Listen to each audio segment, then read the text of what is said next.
Ora, e para falarmos deste tema, temos connosco o João Moreira Pinto, a quem agradeço. Bom dia, obrigada por estares cá, para falar de um tema que não é desprezível e que pode ter, assim, algumas consequências nesta fase inicial da vida, nomeadamente com dificuldades na amamentação, o que depois pode trazer aqui uma série de ansiedades e de problemas associados, certo?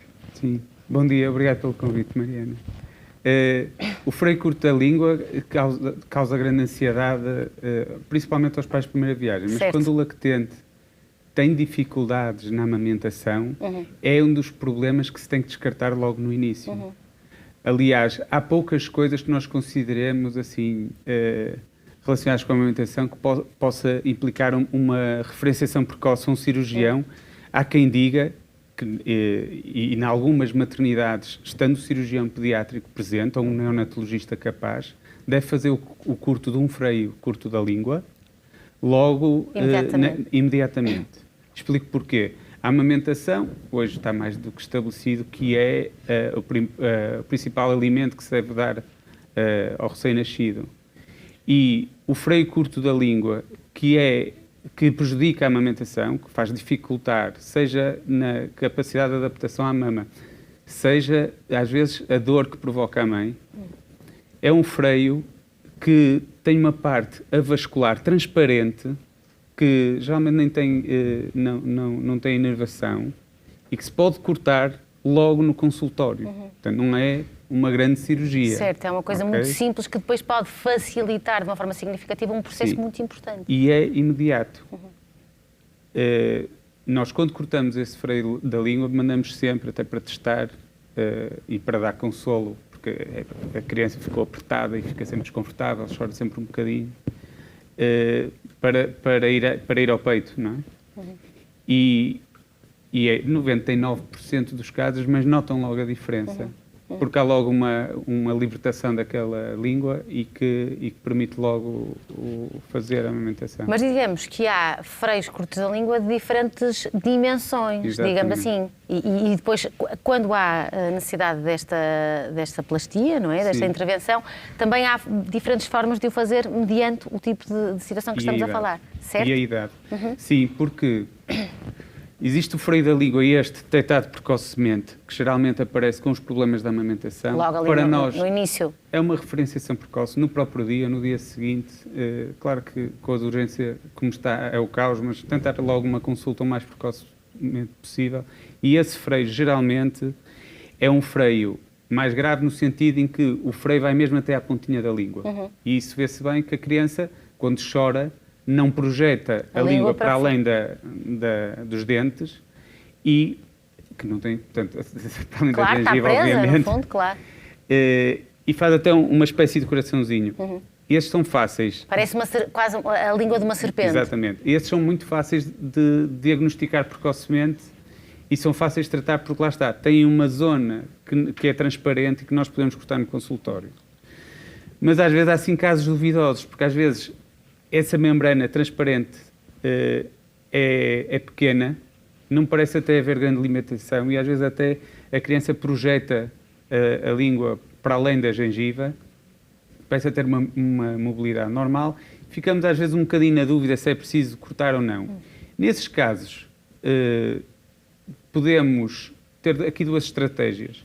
Ou pedimos uma avaliação da terapia da fala, porque eles no fundo são especialistas não só na fala, mas já na deglutição, e muitas delas já têm especialização neste período precoce da amamentação, e elas podem nos ajudar a decidir, dizer assim, não, beneficia. Justifica ou não? Pronto.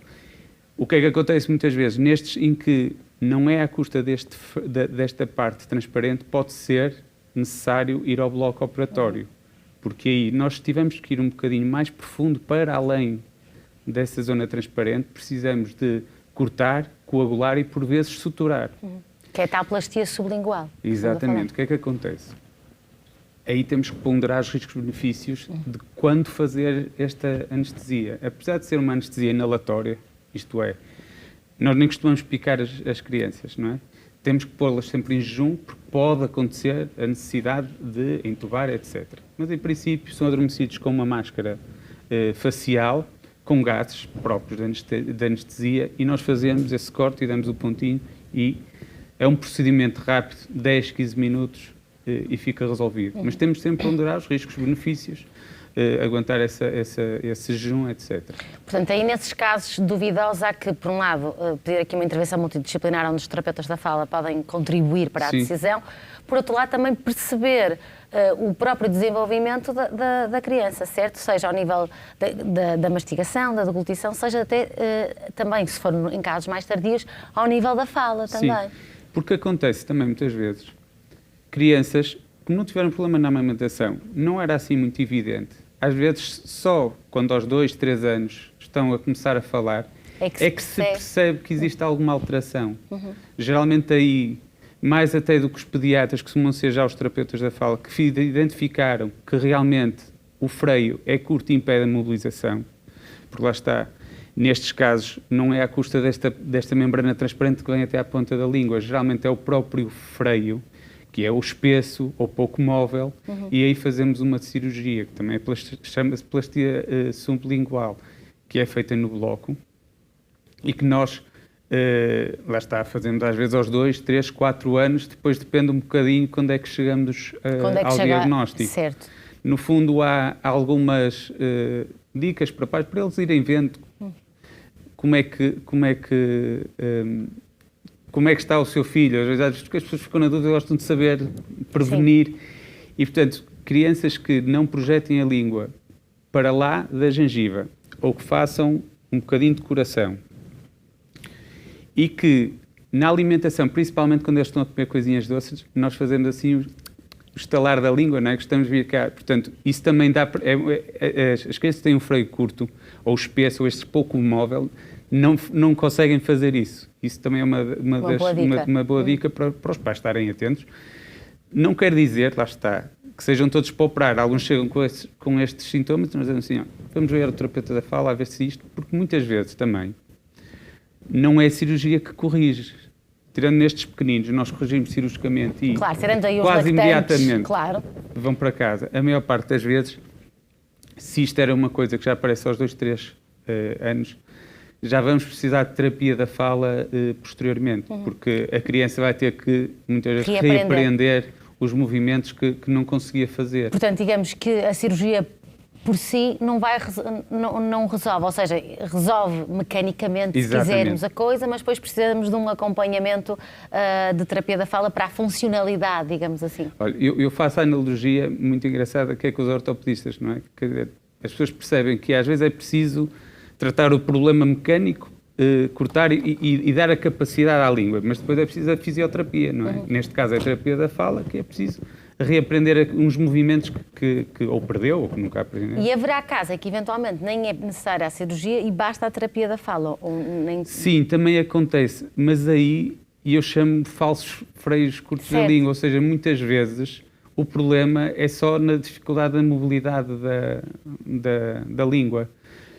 Tudo o que sejam movimentos para trazer ao céu da boca, como o T, o Lê, há crianças que têm dificuldade só por isso. E não têm freio curto da língua, não é?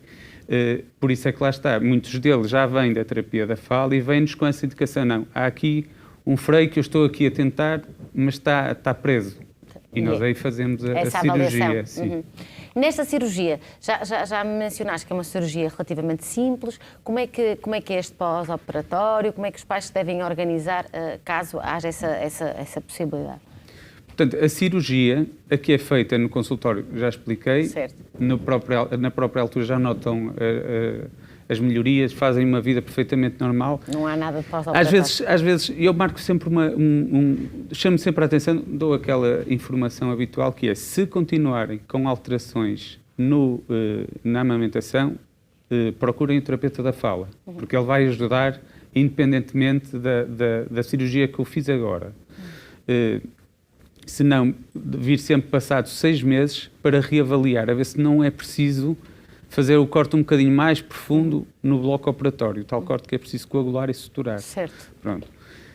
Nos mais velhos? Nos mais velhos, é uma cirurgia de ambulatório, que é preciso cumprir sempre as 6 horas de jejum para sólidos, se for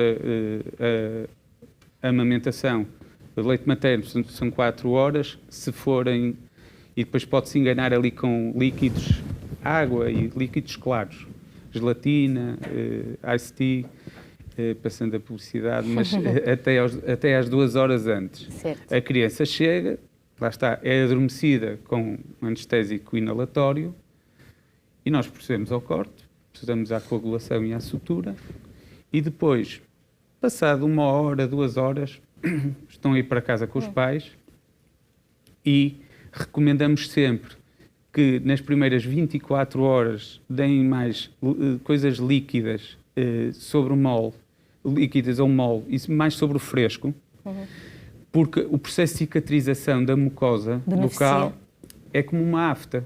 Portanto, aquelas aftas ardem-nos, não é? Portanto, se comemos mais coisas sobre o fresco e mole, aquilo não vai doer. E anestesia, de alguma forma, ajuda também. Exatamente. E, por exemplo, há crianças que gostam muito, para se entreterem, estarem com bolachas ou um bocadinho de pão. E nessas 24 horas magoam-lhes. Porque eles vão estar com as migalhas, depois a migalha vai para a zona da sutura, os pais não conseguem tirar. E fica ali todo um stress e necessidade. Olha, há uma ideia de que a seguir a esta cirurgia não se deve utilizar chupeta.